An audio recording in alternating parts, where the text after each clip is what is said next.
Voici la Chevrolet Bolt 2027, ma voiture électrique préférée sur le marché. Donc, cette revue ne sera absolument pas objective. J'adore la Bolt. La conclusion va être positive. Vous pouvez arrêter la vidéo ou vous pouvez rester pour un nouvel épisode de Plus de millage. Allons-y.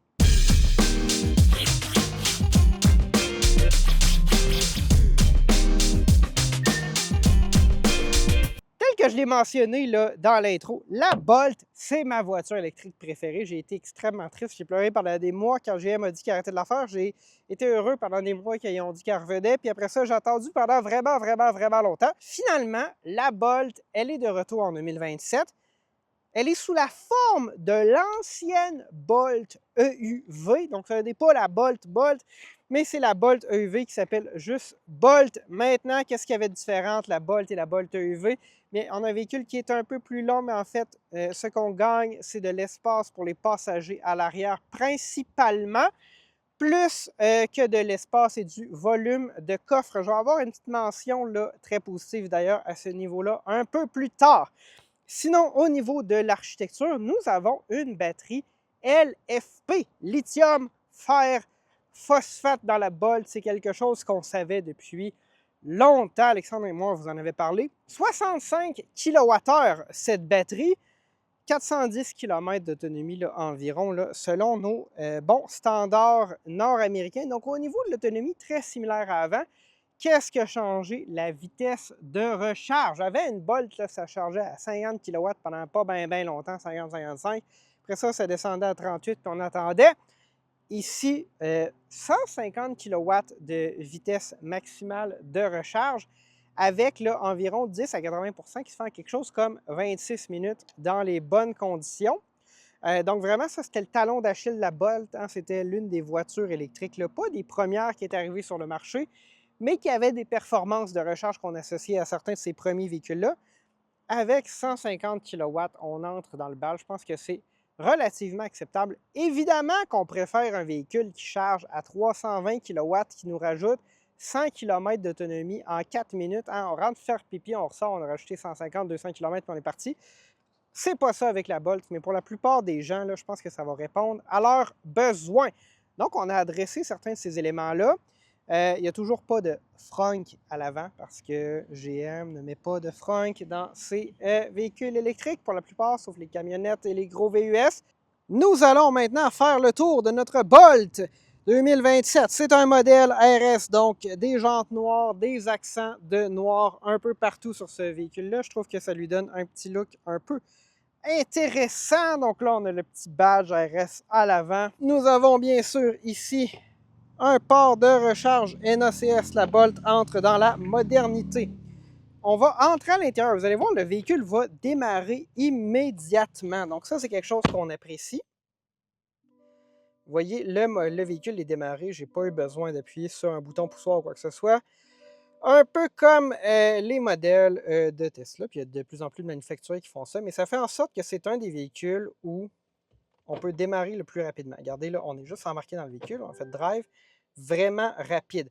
On a un combiné d'instruments entièrement numériques et ici un nouvel écran. Donc ça, c'est modernisé, c'est plus en ligne avec ce que GM offre dans la plupart de ses autres modèles actuellement. Là, il y a certaines personnes qui vont se plaindre que la Bolt n'a pas l'ancien système d'infodivertissement de la Bolt. On a vu au moins un commentaire par rapport à ça dans les commentaires de la chaîne. Ça ferait absolument aucun sens, en fait, pour GM, si on arrêtait de fabriquer des composantes, arrêter de commander ces composantes-là, de dire on va remettre les choses juste pour la nostalgie de l'ancien système d'infodivertissement. Il y a un système d'infodivertissement plus moderne. Soyez contents. Merci. On passe à un autre appel. Nouveau système d'infodivertissement. Il est tellement nouveau, regardez que le plastique est encore là et on va pouvoir... Voilà! L'enlever, merveilleux, même sur le petit bouton là, ici des feux de détresse, il y a encore un petit plastique. Voilà! Et donc, maintenant qu'on l'a enlevé, on a déjà des traces de doigts. Vous voyez, hein? Ça fait des traces de doigts. Peut-être pour ça qu'on l'avait laissé. Pour la voiture de presse, au niveau là, de la radio, moi j'ai une plainte, j'aime vraiment pas ça, le fait qu'on n'ait pas de bouton de tune, donc on a un bouton pour le volume ici. Mais par exemple, si on veut choisir la chaîne, il faut venir ici. Puis là, on veut dire, mettons, je veux aller au... On vous donne seulement les chiffres disponibles, 106, 3, mettons, on va se mettre du bon français radio-canadien.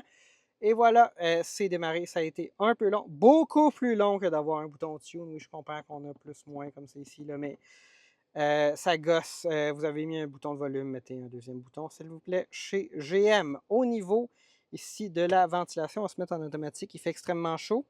C'est par incrément de 1 degré.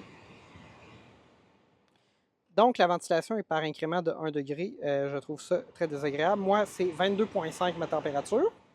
Et donc, on veut pouvoir mettre 22,5. Sinon, au niveau là, de l'intérieur, c'est vraiment, regardez, du plastique. Alexandre ferait une syncope. Tout est en plastique. Mais c'est bien parce que ça fait que c'est plus abordable. Donc, beaucoup de rangements. Défaut, par exemple, ici, là, on n'a pas de tapis de recharge pour les téléphones. Donc, vous avez là, caché, ben pas caché, mais ici, ils ne sont juste pas super visibles, des prises USB-C. Mais il faut payer plus cher pour avoir des tapis de recharge. Et personnellement, je crois que rendu en 2026, avec des modèles 2027, c'est inacceptable. On devrait avoir au minimum, un espace de recharge sans fil pour un téléphone. Idéalement, 2. Êtes-vous d'accord avec moi que d'avoir la recharge sans fil en 2027, c'est rendu la base? C'est comme Android Auto, en 2017-2018, on arrive au point où, là, par exemple, Honda met ça dans tous ses véhicules. La plupart des manufacturiers avaient Android Auto ou Apple CarPlay, qui était à l'époque filaire, qui est devenu éventuellement sans fil. Il y a d'autres manufacturiers qui ont des systèmes natifs qui ne supportent pas Android Auto et Apple CarPlay, mais qui ont un niveau équivalent de fonctionnalité. Je trouve que c'est correct. Pareil, dans tous les cas, il fallait avoir ce niveau de fonctionnalité-là. C'est devenu la base, c'est devenu standard dans tous les véhicules. La Chevrolet Spark avait Android Auto et Apple CarPlay. Ben là, on est rendu en 2026 avec des modèles 2027. Il faut des petits tapis de recharge sans fil. Je crois que c'est essentiel. Si vous n'êtes pas d'accord avec moi ou si vous êtes d'accord, écrivez-nous-le dans les commentaires. À l'arrière, on va voir ce qui est, selon moi, le secret le mieux gardé de la Bolt et de la Bolt EUV d'ancienne génération. Nous avons beaucoup d'espace et de dégagement pour les jambes à l'arrière pour une personne de grande taille ou pour un banc d'auto comme celui-là. Parce qu'on vit dans un monde où il y a des gens qui se font dire « Ah, mais votre Mazda CX-5, il faut que vous le changiez si vous voulez avoir un banc d'auto adéquat. » Bien là, au moins, chez Chevrolet, on a mis assez d'espace pour mettre un banc aussi volumineux que celui-là. C'est pas une blague, il y a des personnes là, qui pourraient s'asseoir dans ce banc-là en mode, disons, siège d'appoint, là, des adultes là, en termes de grandeur et de taille de poids. Bref, les bancs sont devenus énormes, mais regardez, là, même si on serait assis derrière une personne de bonne taille, il y a quand même de l'espace, donc ça vraiment, c'est bien. Ça fait une voiture compacte qui fonctionne pour les familles dans notre monde moderne de bancs d'auto qui pèsent quelque chose comme 20 kg tellement qu'on ne peut plus les attacher les os fixes quand l'enfant atteint un certain poids. Bref, ça, c'est bon. On va aller voir le coffre maintenant. Au niveau du coffre, on a un haillon manuel. Ben oui, vous, un haillon manuel. Et il y a toujours beaucoup d'espace dans le sous-coffre. Là, on a des petites patentes, des gugus, la borne de recharge pour la maison, entre autres. Mais si on enlève ça, puis le double fond en dessous, on peut rentrer un animateur de plus de millage sous le sous-coffre et le refermer. Donc ça, c'est assez bien. Je vais baisser ici juste un banc. Mais vous voyez, ça vous donne quand même un plancher plat. Fait qu'on a un seuil de coffre qui est assez élevé, mais ça fait en sorte qu'avec les bancs rabattus, là, je ne rabattrai pas celui où il y a le siège d'enfant, ça vous donne un fond complètement plat. Donc ça, c'est bien. Puis vraiment, là, le sous-coffre, c'est immensément volumineux. Très peu de véhicules, à ma connaissance, là, qui ont un sous-coffre aussi profond que ça. Fait que ça, je vais vraiment le donner à GM. Moi, c'est quelque chose que j'apprécie, pouvoir mettre mes choses cachées. Mon câble de recharge, par exemple, 110 volts, si je suis pas à la maison, borne de recharge portable, ce genre de choses-là. On peut cacher cela. Des fameux Traction Aid, un kit de réparation de pneus, ce genre de choses-là. Vraiment bien. Ça permet de cacher ces choses au regard, puis aussi de ne pas les avoir qui traînent en plein milieu de la place. Fait que vraiment, là, au niveau de l'intérieur, système d'infodivertissement et tout, la Bolt est entrée un peu dans la modernité. Ça reste un véhicule abordable avec des matériaux abordables. Mais sinon, on a vraiment fait un bon travail d'optimiser l'espace en fonction de la taille du véhicule qui reste dans le marché actuel, un véhicule très compact. Évidemment, si vous êtes en Europe, vous allez me dire « Mais Gabriel, une Bolt, c'est immense! » Oui, Mais en Amérique du Nord, ça, c'est pas mal une des plus petites voitures que vous pouvez acheter dans les véhicules familiales. Et c'est parfait pour les familles qui veulent un véhicule plus abordable, mais avec quand même de l'espace à l'arrière. Nous voici maintenant au volant de la Chevrolet Bolt 2027. Tellement content que la Bolt soit de retour. J'ai tellement aimé cette voiture-là quand j'en ai eu une pendant une semaine, il y a quelques années, que j'avais été chercher un petit poulet que j'avais mis là, dans ici l'espace de la console centrale. Je rembarque dans une Bolt, même si ça fait plusieurs années que j'en ai eu une. On en a essayé une au Salon de l'Auto de Montréal l'hiver dernier, mais je rembarque dans cette auto-là, puis c'est comme si c'était mon auto. Quand je la conduis, là, je veux dire, j'en ai eu 2 fois une semaine, mais j'ai vraiment l'impression d'être à ma place. Je sais pas pourquoi, j'ai de la misère à expliquer ça. Même quand j'ai un véhicule en main qui est un véhicule que je possède, par exemple un Outlander PHEV, je me retrouve moins à ma place que dans une Bolt.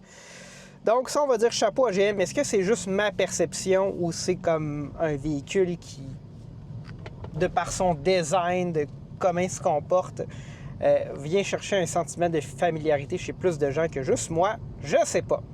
Au niveau de la puissance, on a encore un peu cette impression là, de petit hot hatch. Bien sûr, là, la Bolt actuelle, comme c'est un peu le EUV, on a plus le comportement du EUV. Peut-être moins une impression de couple instantané que dans l'ancienne. C'est peut-être juste ma perception. Ça reste un véhicule qui est plus léger que la plupart des autres véhicules, mais on a aussi peut-être une batterie qui est un peu plus lourde cette fois-ci. Mais grosso modo, là, c'est dans l'esprit de la Bolt de la génération précédente et de la Bolt EV de la génération précédente. Ouais. Un petit peu moins de couple instantané au départ. C'est peut-être juste la programmation, peut-être qu'on a un peu plus de masse. Mais quand on commence à accélérer au-delà de 30-40 km/h et qu'on continue, c'est vraiment dynamique. Ça donne encore l'impression d'être une petite voiture là, familiale, style hot hatch. Non, c'est pas une conduite sportive, mais c'est quand même plus dynamique que d'autres véhicules. Par exemple, là, une Kia EV4, ça serait plutôt... je vais pas essayer la Nissan Leaf, mais tout ça pour dire que j'apprécie la Bolt au niveau là, de la conduite. Puis, c'est pas quelque chose qui est facile à expliquer. Là. Bon, en fait, c'est très facile. C'est que quand on embarque dans un véhicule GM là, électrique, souvent, c'est un peu comme si l'auto est tout le temps partie comme une Tesla. Et la Bolt, dans ma perception, c'est l'une des autos, sinon la voiture, que quand on embarque et qu'on veut démarrer le plus vite possible, le temps entre fermer la porte et être sur drive ou être sur reculons, est l'un des plus rapides de l'industrie. Oui, les Tesla font aussi ça vite, là, mais essentiellement, on n'a pas besoin d'attendre après une auto qui boot, là, qui s'initialise pendant un moment. On peut embarquer dans le véhicule, se mettre sur drive ou sur reculons. On va avoir la caméra de recul qui fonctionne tout de suite. Go, on est parti. Et ça, je trouve ça merveilleux. Je trouve qu'il y a de plus en plus là, de véhicules sur le marché où c'est long, c'est laborieux. Alors qu'avant, on entrait, on mettait la clé, on partait. C'était fait. La Bolt fait bien ça. Au niveau du confort, difficile à dire si, ou de la dynamique de conduite en virage, là, difficile de dire s'il y a des différences avec l'ancien modèle. Là. J'ai vraiment l'impression de me retrouver chez moi. C'est un véhicule qui est juste le fun à conduire. Sans être une auto sport, c'est le fun d'avoir une auto qui est le fun à conduire. Avec l'avènement des modèles plus abordables sur le marché, il y avait un risque un peu de perdre ça, entre autres avec la EV4. Mais, que j'aime ça. J'aime ça. On peut faire un peu patiner les roues, peut-être moins qu'avec l'ancienne. Peut-être pas qu'avec la version là, pas EUV de l'ancienne, qui était peut-être un peu plus légère. Mais sinon, non, ça fait juste nous mettre un petit sourire sur le visage. Pas un grand sourire, pas un sourire là, de Porsche 911 qu'on enclenche la deuxième vitesse à 7000 tours. Mais un petit sourire du quotidien, puis chapeau à GM. Merci GM d'avoir ramené la Bolt. Merci. Nous voici maintenant arrivés à la conclusion de notre essai de la Bolt 2027. Comme j'ai dit dans l'introduction, ce sera une conclusion très positive. J'aime la Bolt. la Bolt est relativement abordable. Il y a même souvent des rabais en ce moment dessus. Est-ce qu'il y a des gens qui vont décider de upgrader leur ancienne Bolt pour une nouvelle? Bien, déjà, si vous êtes quelqu'un qui avait acheté une Bolt parce que vous aimez les voitures électriques, vous avez acheté ça en coin de 2017-2018, vous êtes un enthousiaste de voitures électriques, votre auto, elle a 7, 8, 9 ans aujourd'hui, et vous voulez la même chose, mais vous voulez que ça recharge un peu plus vite, bien, je dirais, allez-y. Relativement abordable, mais il y a peut-être des promotions qui font que c'est un peu plus abordable parce que la réalité, c'est que le PDSF de ce véhicule-là est essentiellement là, identique à celui d'une Tesla Model 3 fabriquée en Chine.